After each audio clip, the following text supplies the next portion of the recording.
সেদিন সকালে কিছু না খেয়েই ব্যাটারি চালিত অটোরিকশা নিয়ে বের হয়েছিলেন রনি। স্বামীর খোঁজ নিতে দুপুরে ফোন দেন স্ত্রী শামীমা। রাস্তাঘাটের অবস্থা ভালো না হওয়ায় তিনি স্বামীকে অনুরোধ করেছিলেন তাড়াতাড়ি ঘরে ফিরে আসতে। ফোনের ও প্রান্ত থেকে জবাবে রনি বলেছিলেন, কিস্তির টাকা এখনো জোগাড় হয়নি, টেনশন করিও না, কিস্তির টাকাটা জোগাড় হলেই ঘরে ফিরে আসব।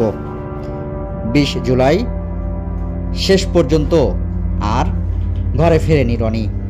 পরে স্বজনেরা খোঁজ নিয়ে জানতে পারেন কোটা সংস্কার আন্দোলনকে কেন্দ্র করে সংঘর্ষের সময় বুকে গুলিবিদ্ধ হয়ে মারা গেছেন রনি। সাভারের এনাম মেডিকেল কলেজ হাসপাতালে রাখা হয়েছে রনির নিথর দেহ। রনির ও তার স্ত্রী এবং ছোট 2 সন্তান নিয়ে তিনি ভাড়া বাসায় থাকতেন সাভারের ডেল্টার মোড় এলাকায়। ব্যাটারি চালিত অটোরিকশা চালিয়ে জোগাড় হতো রনির সংসারের খরচ। সংসারের একমাত্র উপার্জনক্ষম ছেলেকে হারিয়ে পাগল প্রায় রনির মা। ছেলের উপার্জনে 4 জন মানুষের পেটে ভাত জুটত। গুলিবিদ্ধ হয়ে রনি মারা যাওয়ার পর স্বজনদের মধ্যে চলছে শোকের মাতম।